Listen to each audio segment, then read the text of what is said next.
dat jy jou foon sal uithaal en dan terwyl jy jou foon uit het, gaan jy sien daar is hierdie QR-kode op die skerm. So wys net jou kamera soontoe, gaan na jou kamera se app toe, zoom bietjie in, hy gaan vir jou skakel vra, gaan bietjie in, en dan wat ons gaan doen is, ons gaan 'n live poll doen, okay? So as jy nie weet wat 'n live poll is nie, daar gaan vrae opkom, dat jy die vrae op jou foon gaan sien, en dan soos die antwoorde inkom, gaan ons die antwoorde op die bord sien, okay? Dat almal kan sien min of meer hoe antwoord ons, en hierdie vraag is basies, dat ek gaan jou vra om, wat ook al die vraag is, 'n 1 tot 'n 5 ster te gee. So die eerste 1 ster beteken dis terrible, né? Jy wil nie daar gaan nie. En 'n 5 ster beteken die beste ding onder die son. Alright, so kom ons begin met die eerste vraag. En hier is net om ons bietjie op te warm en seker maak almal op dieselfde bladsy. So hoe voel jy vandag? My woord, ons het 1%ers. Ek is so bly jy is hier is 1%. My voorstel is, of jy nou niet is of nie, en jy voel soos 'n 1 vandag, gaan kry pannekoek na die tyd. Gaan doen dit net. Ons kan dit nie bekostig nie. Maar goed om te sien, daar is 'n klomp 5 hier tussen ons. 113 mense, 120 mense daar ingestem. Ek neem aan die ouens wat 3 of 4 gegee het, dis die rede omdat jy hierso sit en nie op vakansie is nie. Dis dalk ook meer nie so lekker voel nie. Jy sien almal se Instagram foto's en almal 'n lekker tyd en wat doen jy? Jy's hier. Alright, so ons volgende vraag. Kom ons gaan na ons volgende vraag toe. So hierdie skets vir ons prentjies, praat van vakansie. Wat is jou ideale tipe wegbreek, okay? So sonopkoms oor die berge. Hoe voel jy daaroor? Ons het 'n klomp mense wat hou van berge hier vandag. Soos die antwoorde inkom, okay, party van ons is nie heeltemal so oortuig oor die berge nie. Dis te veel miltsteek, te veel loop. Ek voel jou pyn. Ek kry hoekom jy dit sou sê. Maar wat stem vir 'n goeie persentasie, 72-70% van ons sê is daar. Kom ons gaan na die volgende vraag toe. Hoe sal jy die ene uit 5 uitgee?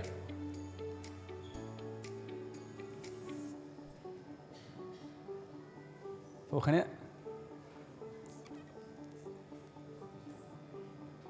Hy braai onder die sterre. Ja. Wie ook al op 'n donker plek is en ingesê het. Mag die Here jou kom help vandag.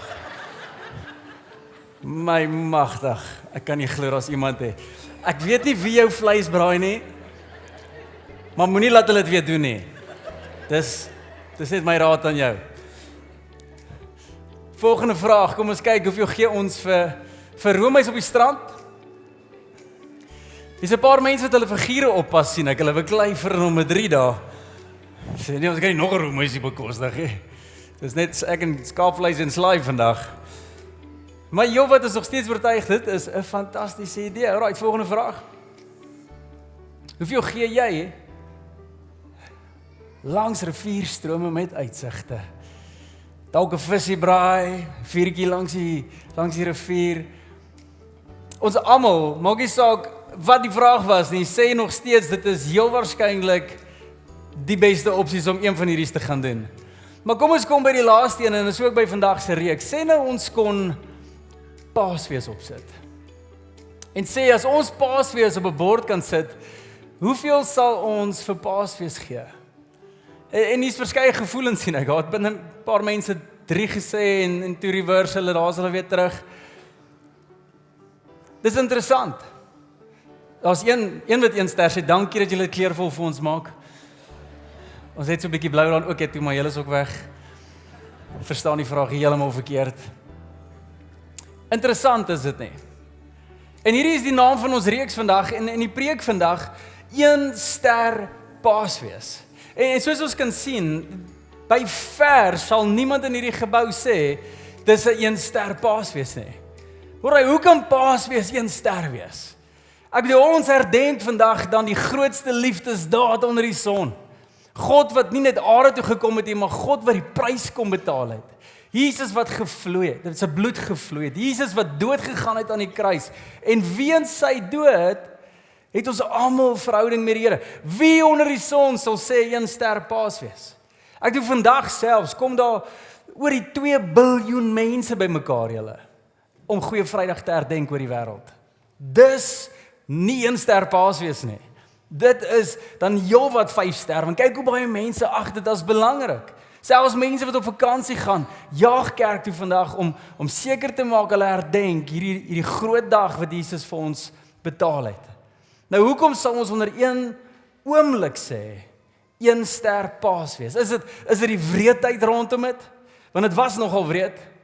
Die Bybel sê selfs dat Jesus was onherkenbaar gewees vir sy geliefdes. So was hy gemartel. En nou ek het al gesien hoe mense pak slaag gekry het, maar nog altyd ek iemand herken. Jesus was nie net bietjie pak slaag gekry nie. Hy was onherkenbaar mishandel. En dis die pad wat hy moes stap. En dis die kruis wat hy gedra het. Dis sekerlik hoekom dit 1 ster Paasfees is. En nee, dit is nie hoekom dit 1 ster Paasfees is nie.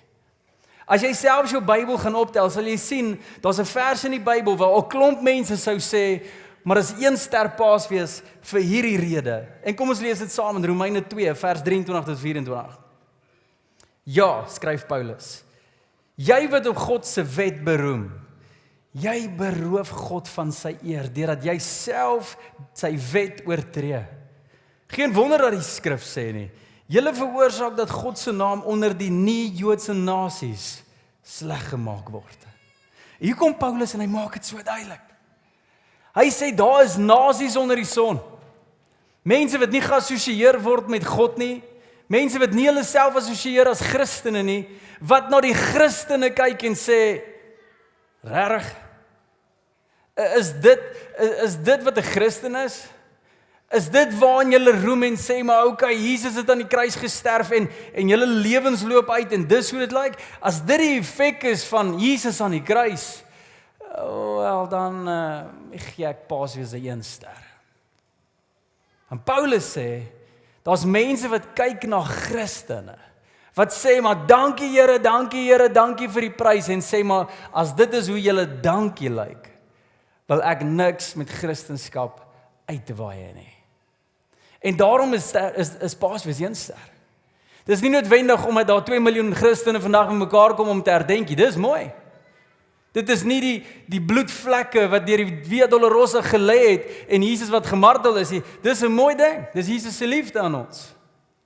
Dis die feit dat daar biljoene Christene is onder die son. Wat sê maar die Here het vir my gesterf en ek glo in hom. Maar dan stap ons weg van hierdie herdenking af en ons lewens wys nie van daai liefde nie. Dan kyk die wêreld en sê maar nee dankie. Ek stel nie belang om net by 'n kerk aan te kom waar mense hande klap vir die Here nie. Ek stel belang in 'n Christendom wat lyk soos Christus. Gandhi, julle het al gehoor van Mahatma Gandhi. Hy was 'n bekende Hindoe gewees. En selfs hy sê die volgende, was my so opvallend. Hy sê, I like your Christ. I do not like your Christians. Your Christians are so unlike your Christ. En hier sit ons met 'n uitdaging. Want as ek en jy vandag hier sit, is hier my een hart dat ek graag wil binne in ons almal weer wakker kry. Is dat ons daai tipe Christen en volgelinge sal wees wat sê, nie net dankie Here vir 'n 5 ster Paasfees en dankie vir die 5 ster kruis en stap ons uit en daai kruis raak ons niks nie en ons bly 1 ster nie. Ons volgelingskap moet ook lyk soos 5 ster Christene. En die vraag is, hoe lyk dit? Want ons almal sal op Paasfees sê, maar Jesus het die prys betaal en dit is so, maar waarvoor het hy die prys betaal? Besef jy dit? Want ek en jy kom baie keer en sê, maar die Here het my sondes vergewe en hy het aan die kruis, maar weet jy wat se sondes? En hier is hoe ons dit baie keer mis. En hier is hoekom ons baie keer in 'n 5 ster kruisiging vasstaar en wegstap as 'n 1 ster Christen. Dis omdat ons besef Jesus se bloed het gevloei, maar ons besef nie vir wat 'n sonde van my was dit nie. Nou wie is my vraag? Waarvoor spesifiek het Jesus vir jou dood gegaan? Waarvoor? Want as jy nie weet hoekom hy gehang het nie, kan ek jou nou al beloof, daar gaan 'n 1 ster Christendom in jou lewe wees. Nee, maar hy my sonde. Nee, spesifiek. Wat is daar in jou lewe waar jy oortree het, waar jy geweet het, hierdie ding gaan jou nie hel kry, waar jy geweet het, hierdie sonde wat ek nou mee besig is juis hoekom Jesus gebloei het, wat is daai ding? Dalk het jy 1, 2, 3, ek wonder, as ons die vraag volgende bietjie kan draai, en sê, Here, as U kan praat met elke mens vandag, en sê, maar hierdie is die ding waarvoor ek gesterf het vir Morney, hier's die sonde. Nie die vraag vra aan jouself nie, maar die vraag vra vir God, Here, waarvoor spesifiek het U gebloei?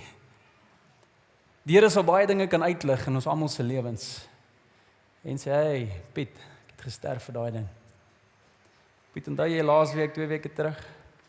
Piet, onthou jy daai? Sorry, onthou jy daai? Maar hoor mooi, daar's een ding waarvoor hy gesterf het wat ons almal raak. Daar's een ding waarvoor hy gesterf het, een spesifieke sonde wat heel bo in sy lys was. Waar God gesê het, maar hierdie ding is die ding, as ek dit kan doodmaak, dit vergewe kry, dit uit die pad uit kry, dan gaan Christene nie uitstap as 'n 1-ster Christen nie, maar hulle gaan meer toegewyd in my wees. Nou is hy vraag, maar wat is daai een ding? Wel, dit staan in die Bybel. Spreuke 8 vers 13 lees ons iets wat die Here verskriklik pla. 'n Sonde bo alle sondes, en hy sê, hulle wat respek het vir die Here, haat dit wat verkeerd is. Daarom haat ek hoogmoed en hoogvaardigheid, 'n verkeerde lewe en slinkse woorde. Daai julle daai vers. As daar een ding is wat God haat, hy kan dit nie verdra nie. Dit draai sy maag, dit maak hom naar. Dit het hom so ver gedryf dat hy sy seun gegee het. Is dit hoogmoed? Nou hier's ons probleem as Christene. Jy sien, ons kyk na die Paasfeesverhaal en ons onthou Johannes 3 vers 16, God het die wêreld so lief gehad. Daarom het hy sy seun vir ons gegee, sodat enige wat hom glo nie verlore mag gaan nie, maar die ewige lewe sal hê. En dis 'n beautiful vers, want dit praat oor die hart van die Here. Maar ons sit in vandag se tyd, waar ons 'n liefde vir iets kan hê, sonder om 'n haat vir iets te kan hê. En in die Bybel werk dit nooit so nie. Byvoorbeeld, jy kan nie vir iemand sê jy is lief vir rugby byvoorbeeld, maar jy ondersteun die Bulle nie. Jy kan nie. Jy kan nie. Dis ons krisisse vandag se tyd. Dis hoekom Rassie moes kom. Net 'n bietjie goed regryk, man. Ons het so oom gehad, oom Puna, jare terug. Nou ek onthou oom Puna, hy was baie lief vir sport. Hy was so lief vir sport, hy het letterlik vir elke liewe sportgame wat op die TV is, het hy gekyk. Dan sal ons daar aan die kroeg sit en almal sal die rugby of selfs die sokker of die cricket kyk en oom Puna sal altyd 'n span ondersteun het en hy sommer groot bek daaroor, né? Hy sê sommer, nee, hierdie ouens gaan vandag wen. Ek sit al my geld op hulle. Hy praat groot. Die einde van die game verloor sy span. Weet jy wat doen oom Puna? Ewe skielik in die middel van die gesprekke verdwyn hy. Gaan hy kar toe, kom hy weer terug met die ander span se trui aan. Hy het letterlik 'n trui vir elke liewe span gehad. Ek weet nie hoe nie, maar sy klerekas was vol sportstrui. Hy was lief vir sport, baie het hulle almal ondersteun. Ja, dan kon nou die ouens kwaad geraak. Ja, Puna, sou weer jy jou draad sit. Groot moeilikheid gemaak in die kroeg. En ek dink by myself, maar dis baie keer ek en jy. Jy sien, is onmoontlik om vandag te sê, jy is lief vir kinders byvoorbeeld, maar jy haat dit as onreg kinders tref. Dis onmoontlik. As dit jou nie omkrappie, twyfel ek oor jou liefde. Hoor jy wat sê ek? En vandag kom ons na 'n vers waar ons sê, maar God het die wêreld so lief gehad. Maar hoor mooi, dit was nie net sy liefde wat hom kruis toe gevat het nie. Dit was sy haat vir iets. Weet jy wat is dit? Die haat van 'n hooghartige mens. Die haat van 'n hoogmoedige. Want daar is niks soos hoogmoed wat mense wegkry van die Here af. Maar hier's wat ons moet besef, hoogmoed is die vyand se taktiek nog altyd, julle. Nog altyd. En hier is die probleem met hoogmoed en die vyand se taktiek. Hy's links. Hy's stil. die hoogmoed is nie, jy stap in en nou wil die duiwel verklaar, ek is hier, hallo. Die duiwel kom altyd so tjoep stil en so sag in 'n vertrek in, so sag in iemand se denke, en so sag in iemand se hart en in sy lewende en in sy huwelik en sy verhoudings in en sy toekoms in. Hy kom so sag en slinks, jy weet dit nie eers nie. En ewe skielik stadig maar seker beïnvloed hy ons. Een klein dingetjie op 'n slag, en voor ons so uitvee, dit gebeur met Adam, dit gebeur met Dawid, gebeur met ons geloofshelde en dit gebeur met my en jou ook. Ewe skielik voor ons so uitvee, het hoogmoed ingekruip. En die ding wat ons gesê het, maar ons is so lief vir die Here, maar as ons lief is vir hom, dan sal ons hoogmoed ook haat. Want hy haat dit. En vinnig kyk ons in die spieël en sien dieselfde ding raak. My vraag is, hoe doen ons hierdie ding dan? Hoe sien ons hoogmoed as ons dit nie sien nie? Hoe kom ons agter ons harte is op 'n verkeerde plek sonder dat ons weet ons hart is op 'n verkeerde plek? Want jy kan so dink jy's so daar, maar as jy nie daar nie. Wel, daar's 'n klomp toetse waarna jy kan kyk en ek het so 'n paar van hulle so 'n bietjie neergeskryf. Kom ek praat so een of twee van hulle. Hier's 'n vraag. Hoe reageer jy wanneer iemand jou reg help of kritiseer? Blykbaar nie goed nie, stoep stil hier binne. Raak jy verdedigend? Weet, wat doen jy?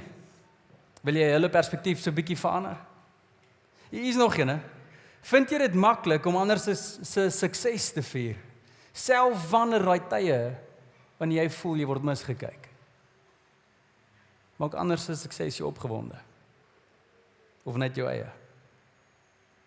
Wanneer ek oor my frustrasies praat, is dit om ander te inspireer of myself net so bietjie beter te laat voel? Wat sê jy? Hoe gereeld erken jy dat jy verkeerd is sonder om verskonings te maak? Ons praat oor die huwelik. Ja, ek weet ek doen dit nou en dan, maar onthou jy? Man, ek was net besig geweest en ons gooi ons verskonings in. Daar kan hoogmoed wees. Luister jy wanneer mense praat in gesprekke? Of net wanneer daar iets in vir jou is? Hoe behandel jy mense wat jou nie kan bevoordeel nie? Romeine 12 vers 16 sê dit baie duidelik, dat jy moet jouself assosieer met mense minder as jy. Hou jy net daarvan om mense te geassosieer te wees wat iets vir jou kan wees? 'n Mooi reis as jy het en 'n lekker kar as jy ry. Iets wat iemand vir jou kan beteken, maar jy kan niks vir hulle beteken nie. Vergelyk jy jouself in die geheim om net om aan beter te voel oor sekere mense. Ja, hierdie mense dit, maar weet jy wat, ek het ook dit. Ek kan dit ook bereik.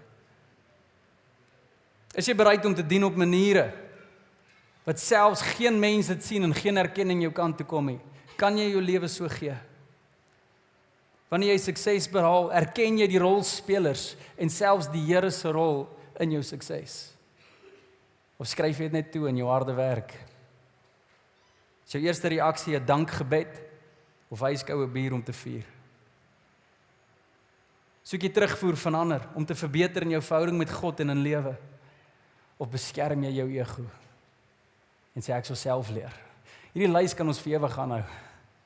Ons kan praat oor geestelike goed. Gebedloosheid is 'n teken van hoogmoed. Want jy dink jy kan dit self doen, jy is nie afhanklik van God nie. En so kan ons aan en aan hoogmoed kruip stadig in.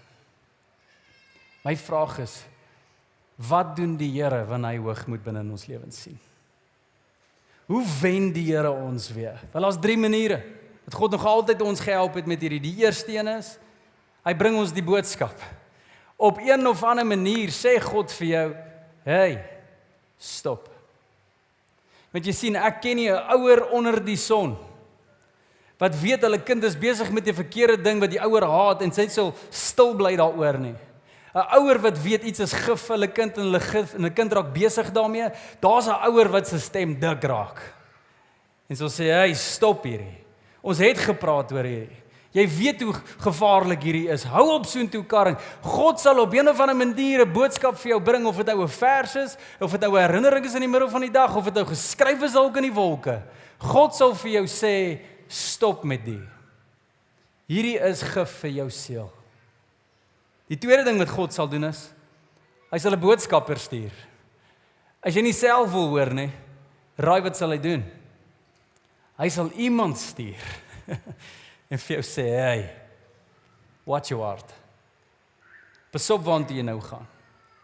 Hierdie gesprek wat jy nou het, die manier hoe jy nou dink, hoe jy nou praat oor jou vrou, hoe jy nou praat oor jou man, pas op, hier is nie goed vir jou nie. Een of ander iemand sal die Here gebruik om 'n boodskap vir jou uit te bring. Maar dan die derde deel, is God sal nie net 'n boodskap stuur nie, hy sal net 'n boodskapper stuur nie, hy sal jou buig. God sal jou buig tot jy breek. En daar is een ding erger vir hom, as 'n persoon wat gebreek is in hierdie lewe, en dit is 'n persoon wat hoogmoedig is. 'n Hoogmoedige persoon is in 'n lyn om net verwoesting te sien. Chaos oor hulle lewens te bring. En dis presies wat hoogmoed doen. Hoor wat sê Spreuke 16 vers 18, dit sê, hoogmoed lei tot ondergang, hooghartigheid kom net voor die val.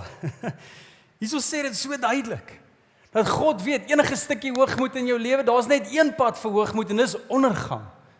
Dis seer, dis verwoesting, dis chaos, dis gebrokenheid, dis 'n klomp seer wat jy kon vermy het in jou lewe, en daarom sal jou hemelse Vader dit duidelik maak aan jou, stop. Dalk deur 'n boodskap, dalk deur 'n boodskapper, of dalk deur om jou te buig. En te sê, hou nou op, ek weier om jou te seën, ek weier om hierdie pad saam met jou te stap, want hoogmoed verwoes. Hoor mooi julle, hoogmoed verwoes. Dit verwoes jou verhouding met God. Hoor hoe ernstig is hierdie. Jakobus, Jesus se eie boetie, sy jonger boetie. Nou by the way, ek weet hier's 'n paar van ons wat jonger boeties het. Dink gou by jouself, as jou jonger boetie ooit jou wakker maak een oggend en hy sê, hey Boeta, ek het een goeie stukkie nuus vir jou, maar jy moet asseblief nog nie vir die wêreld gaan aankondig nie, maar ek is God. Jy gaan vir jou ouer broer sê, jy is gesyp. Hou op. Ek en jy is stout saam. Jy is nie. Weet, hierdie is Jakobus wat groot geword in dieselfde huis as Jesus. En hy het sy ouer boetie dopgehou. En eventueel het Jakobus self agtergekom. Hierdie is nie net iemand wat sê hy is my ouer boetie en hy is God nie. Hy is die God van die heelal. Weet jy wat se kop skuif moet jy gemaak het al? Weet jy wat moes jy al besef het om daai te kan glo? En Jakobus sê in Jakobus 4 vers 6, God opposes the proud and he favors the humble. Opposes. Julle weet jy wat is opposes? Hy kom teen jou. Beteken jy is 'n vyand van die Here. Nou ek het al een of twee dom fights in my lewe gepiek al. Ek het altyd seker gemaak soos julle kan sien, ek is nie gebou om te fight nie, maar ek het 'n klomp pelle wat hou van fight. En ek was daai ou op skool. Ek is slim met woorde, so ek kan jou omkrap, maar sodra jy vir my wil slaan pel, het ek 'n army agter my. En dis hoe ek dit gedoen het. Maar hoe stupid is jy? Hoe dom is ek en jy? As ons 'n fight gaan soek met die God van die heelal. Ek dink as jy nou ooit 'n fight wil piek, moenie die skepper van die heelal probeer aanvat nie. Paulus skryf een keer en hy sê, wanneer God op sy domste is daar genoeg wysheid in hom om al die professore en slim mense op planeet Aarde uit te dink met die minste van sy breinkrag, wanneer hy op sy domste is. En wanneer God op sy sterkste is, of sy swakste is hy nog steeds ver sterk genoeg om die hele wêreld in sy hand te hou en te bestuur. Nou wie onder die son sal 'n fight gaan piek met God? Kom ek sê vir jou wie? Enig iemand wat hoogmoedigheid in sy hart begin kry. God opposes them. Hy's vyandig teenoor hulle. En sê ek is nie 'n God wat staan vir verwoesting nie. En daar is skeuring tussen jou en God wanneer hoogmoed begin geakkommodeer word in jou binneste. Wanneer jy 'n klein stukkie binne in jou hart begin dink jy's bietjie beter, bietjie wyser, ag check wat kan ek doen, kyk waar kan ek gaan, kyk hierdie, kyk daai. En jy skielik lyk jou oë bietjie blinker as gevolg van wat jy met menslike krag en insig kan doen. Pas op, pas op, pas op. Jy gaan vyandigheid beleef van God af. Moenie daar gaan nie. En dan, ek doen nie net verwoes ons verhouding met God nie, maar het verwoes verhouding met mense. Jy sien twee arrogante mense wat onder dieselfde dak bly, bietjie huweliksberading. Daar's net bekleierery. As jy na huisgesin opdaag en daar's iemand wat arrogant is en iemand wat nederig is, sal jy sien daar is abuse. Mense vat voordeel. Maar wanneer jy in 'n huis instap en daar's twee nederige mense wat weet wie God van die heelal is en hulle self intentioneel onder hom sit en doen wat hy vra, ongeag hoe hulle voel, daar's 'n seën. Hoekom? And God favors the humble. Hy seën daai mense. Hy seën daai besighede, hy seën daai leiers, hy rig mense op, hy kies daai mense en ek weet nie van jou nie, maar ek en jy wil daai iemand wees wat sê, maar Here, kom skyn u guns oor my.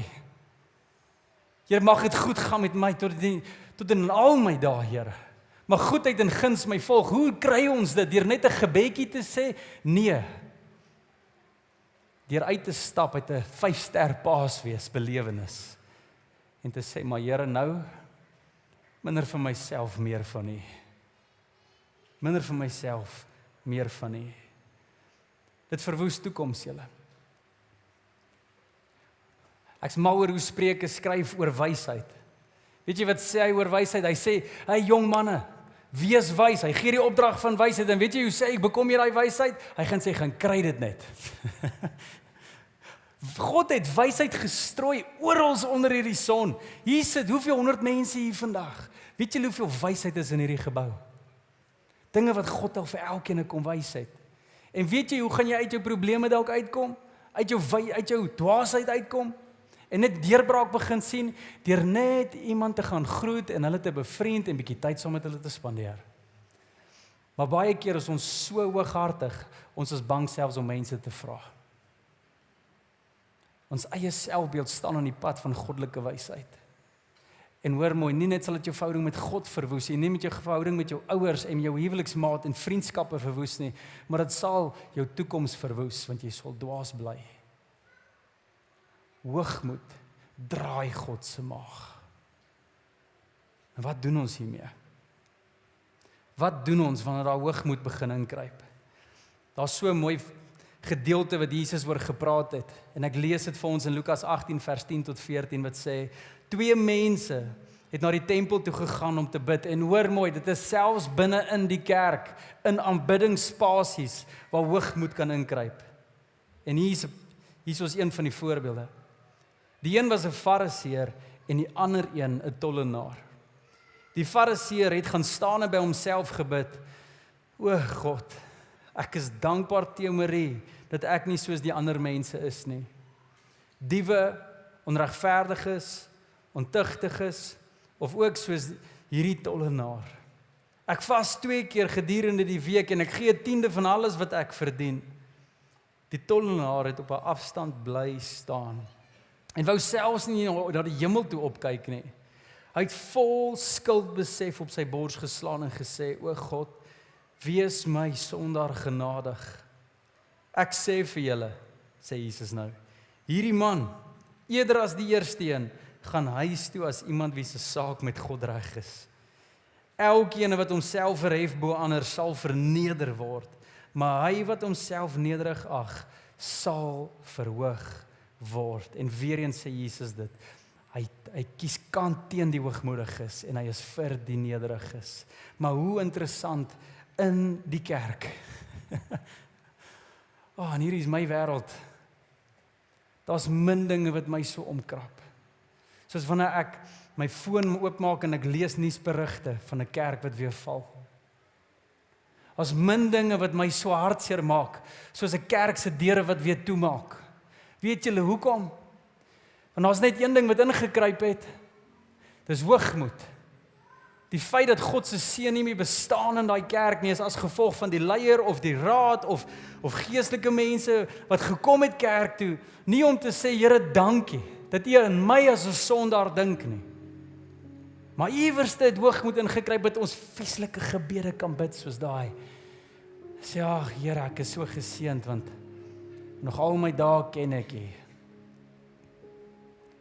Julle, ek het al Christene ontmoet wat my oë laat rek het. Ek het al 'n vrou ontmoet wat vir baie jare getroud is met haar man. En glo dit of nie, maar sy en haar man was nie op 'n goeie plek nie. Sy het al meer beklei met haar man. En sy het begin glo, dit is die Here se wil, dat hulle nie meer getroud moet wees nie. I kid you not. Sy het gebid, Here asseblief kom haal my man. Sy het gebid vir 'n man om dood te gaan. En dit het reg vir haar gevoel. Dit het reg vir haar gevoel. Wat het gebeur? Hoogmoed het ingekruip. Nou ek weet iets van julle wat dalk dieselfde gebed met. Here, hierdie man van my. Hy ondersteun nou nog die blou bulle. Dis reg by die gebed. Dis vinnig. En hoe meer ek vir die vrou sê, jou werk is nie om te bid dat jou man moet doodgaan nie. Jou werk is om te bid dat jy in jouself moet doodgaan. Sodat jy kan leer om jou man weer lief te hê, want dis wat God van jou vra. Nee. Ek het al Christene ontmoet wat gesê, die Here het vir my gesê ek moet skei. Ek het al Christene ontmoet wat breëbors rondloop oor hulle kennis van hom, want hulle dien hom al soveel jare en voel maar ek het my verhouding met die Here reg. En dan stap daar iemand in wat minder weet, 'n lang lys van sonde het, en dan dink daai Christen hulle is beter. Ek het al in kerke gesit, waar weer mense se oog gedwaal het oor wie sit saam in die kerk en dink, sal weer daai tannie, sy skuld daai in geld, daai besigheidsman, hy beter hierdie week, ek's bly hy's in die kerk, hy het die Here nodig. En so gaan dit. Waar ons oor meer dwaal op die mense om ons, as die God bo ons en die God in die mense om ons. Wat het gebeur? Hoogmoed. En raai wat voel die Here oor daai kerk? Ek haat dit. Ek haat dit soveel, ek sal my seun gee vir dit. Die wreedste dood onder die son sal gesterf wees vir hierdie ding. Want as die mensdom net besef hoeveel verwoesting kom, hoeveel kerke maak toe, hoeveel huwelike maak dit nie. Praat van huwelik, hoeveel lyk die egskeiding onder Christene? Dis siek man. Hoe kan ons sê 5-ster paas wees? Maar dit gaan so by ons. Mense wat net God dien want hulle voel hulle wil. Mense wat dit assosieer met mense bo hulle, net jaag na vorentoe en meer, en nooit langs hulle bed kniel en hulle seëninge tel, en net sê, Here, hoekom is U so goed vir 'n sondaar soos ek? Want wat Jesus in daai vergelyking sê, ek soek kinders van die Here, al is dit mense met 'n lang lys sonde, dat jy so skuldig voel voor God, en sê, maar Here, ek verdien nie om my voete in kerk in te sit, ou kon nie sy oë lig, hy kon nie sy hande in die lug sit nie. Partykeer is dit gewoonlik die mense met die hande hoogste in die hemel. Partykeer die hooghartigste is onder ons. Dan noem ons dit aanbidding. God kyk na ons harte en sê, dalk is dit daai sondaar wat nie eens kan 'n woord uittree, want hy weet hoe skuldig hy is voor my. Hy weet hoeveel hoogmoed daar is. Hy weet hoeveel goed daar in sy lewe is wat ek haat. Maar tog weet hy, daar is nie 'n ander naam wat hom kan red nie. En daarom kruip hy kerk toe. Mag dit altyd invloed kerk wees. Ons is die perfekte kerk vir onperfekte mense. Ons is die perfekte kerk vir mense wat kom en hulle koppe sak en sê, Here, hierdie week was terrible. Ek is so skuldig voor U. Jy is welkom hier. Want dit is hier waar God kom en alles kom regstel. Weet jy wat ek van wat Jesus gesê het? Hy gaan sê nie vir daai ou wat so skuldig hier instap en sê, okay, luister, jy is op 'n goeie plek nie. Al wat jy hoef te doen is nou hierdie gebed te bid nie. Noem agter my 3 sondes aan nie. Weet jy wat, staan op en steek jou hande in die lug. Kom vorentoe vir 'n altar call en nou moet ons net 'n vuur oor jou bid nie. En Jesus noem een van daai goed wat ons sien in kerk vandag hè. Hy sê nie kom agter in 'n kamer en laat ons net hier vir jou kan leer nou om 'n Christen te wees. Hy sê nie jy moet die geloofsbeleid aflei nie. Hy sê al wat hy sê is dit is daai ou wat skuldig is voor die Here en berou het oor sy hoogmoed. Dit is hy wat in die paradys sal wees. Mag ek ons herinner vandag dat God het ons so lief en hy haat hoogmoed so baie. Dat wie ook al glo dat God sy enigste seun gestuur het as die oplossing daarvoor. En al wat jy hoef te doen is glo in hom. In daai oomblik is daar bloed wat vloei van 2000 jaar terug aan die kruis tot diep in die binneste van jou hart. En jy word vergewe net daar. En ons woorde vanaf die hemel wat sê, jy sal saam met my in die paradys wees. Weet jy wat beteken dit vir daai sondaar? Wat voel hy's niks werd, never mind voor mense, maar voor God. Regtig, Here? Maar Here, moet ek nie gou eers regmaak? Nee, my genade is genoeg. Ek sê jy kan gaan. Ek sê daar's verhouding. Ek sê jy's vergewe. God haar het soveel, hy gaan betaal die prys daarvoor. Hy maak dit reg vir jou. En dis die geskenk vandag vir elkeen 'n liewe een van ons. Want raai wat? Ons almal het hoogmoed. Ons almal. Dalk het jy altyd nog gedink, "Jesus, hierdie preek is net vir my vrou." Ek so bly sy is hier. Alles vir jou. En vir jou. En vir jou. En vir jou. En vir ons almal hier. God het gesterf vir almal. Toe jy ingestap het jy so 'n kelkie gekry. En ek wil vra dat jy hom uithaal en as jy nie een het nie en jy is oorgeslaan, steek dit jou hand op. Wil graag jy almal moet deelneem hierin. As een of twee mense wat nie gekry het nie, vrywilligers as julle dalk dit gou kan vat vir hulle. Hou net julle hand in die lug, hulle sal na julle toe bring. Nou voor ons hierdie gebruik moet ons besef, hierdie is nie 'n kerktradisie waarna ons nou gaan deelneem nie. Hierdie is nie net 'n vinnige oulike gebaar nie. Hierdie is iets so heilig, so mooi, maar so ook iets gevaarlik. Hoor mooi. Ek en jy moet nie nagmaal gebruik as ons nie opregte verhouding met Jesus het nie. As jy instap soos vandag, soos daai hoogmoedige fariseer en jou hart is nog steeds daar waar jy nie nederig soos daai vuil sondaar voor die Here is, beloof ek jou nou jy wil nie nagmaal vandag saam met ons gebruik nie. Die Bybel sê daar sal 'n vloek oor jou kom. Gebruik dit eerder nie vandag nie. Asseblief. Dit gaan nie oor of jy lidmaat is nie. Dit gaan nie oor enigiets soos dit sê die Bybel nie. Jy kan nagmaal saam met ons gebruik as jy ernstig is oor God se vergifnis oor jou. En dat dit 'n genade geskenk aan my en jou is. En jy besef die prys wat Jesus betaal het. So julle sal sien, daar's twee films. Die boonste ene is 'n deurskynende een, die tweede ene is 'n silwer ene. Ek wil jou vra om die boonste ene eers oop te maak en dan sal jy sien daar's so 'n broodjie.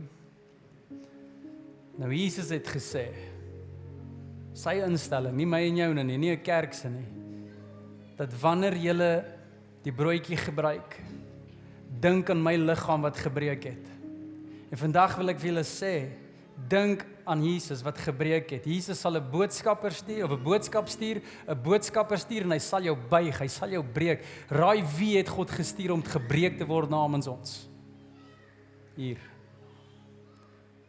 God het jou so lief en hy haat hoogmoed so dat hy sy seun gegee het. So terwyl ons dit saam gebruik, kom ons dink aan Jesus se liggaam wat gebreek het.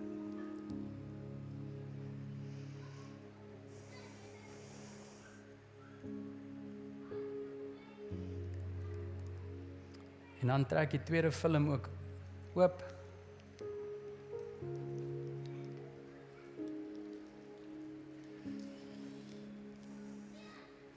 En Jesus het ook gesê, moenie net dink aan my liggaam nie, maar dink aan my bloed. En wanneer julle nagmaal gebruik en die bloed drink, dan is daar 'n wonderwerk. Onthou ek julle skoon gewas het. En wanneer ons hierdie drink vandag, onthou ons die woorde van Jesus, jy sal vandag saam in die paradys wees. As daar berou in jou hart is, besef hoe hoogmoedig jy is. Besef hoe afvallig jy is en hoeveel het gekos het dat ek dit moet regstel. Sal jy een wees met my en ek met jou. Dis 'n groot belofte. So kom ons gebruik dit saam.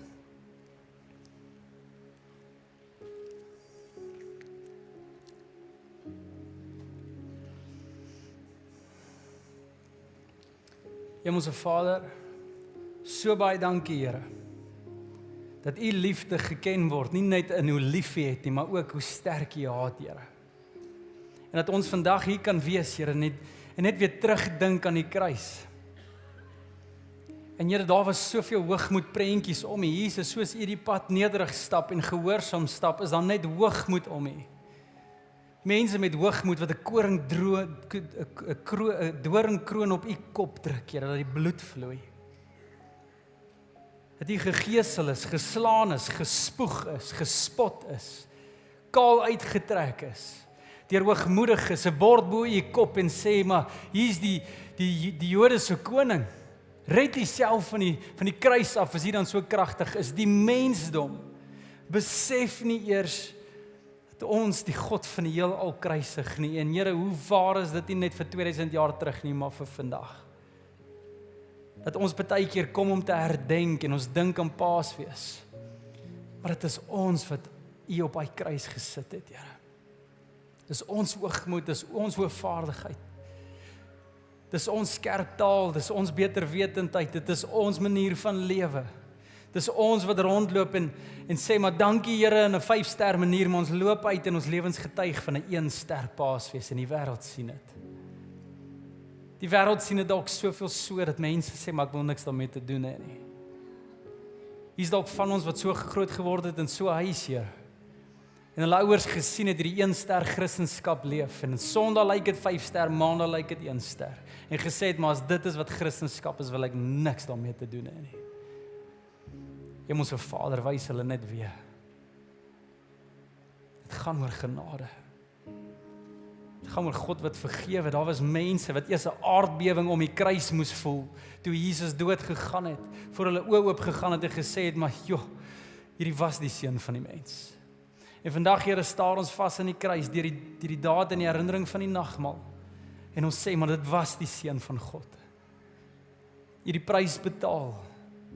En Hemelse Vader, dankie daarvoor. Enige iemand hier vandag, Here, wat hoogmoed in ons binneste het, en berou het voor U en instap soos hy sondaar en sê, maar Here, ek is nie waardig nie. My lys is te lank, my dade is te veel, ek het my rug op U gedraai, ek verdien nie eers om hier te wees nie, Here. Maar tog, is daar 'n fluistering van die hemel. Sê, jy sal in paradys wees saam met my. Jy is vergewe. Jy is myne. Here, dankie daarvoor. Ek bid vergewe ons hier vandag, Here. Here, ek bid, Here, dat U daai haat wat U het, Here, dat ons dit sal besef dat dit op Jesus gegiet is. Daar was 'n aardbewing, nie net uit liefde nie, maar uit haat vir daai sonde. En Jesus het die prys betaal. Vir elke persoon met swaar instap, berou het, Here, skuldgevoel.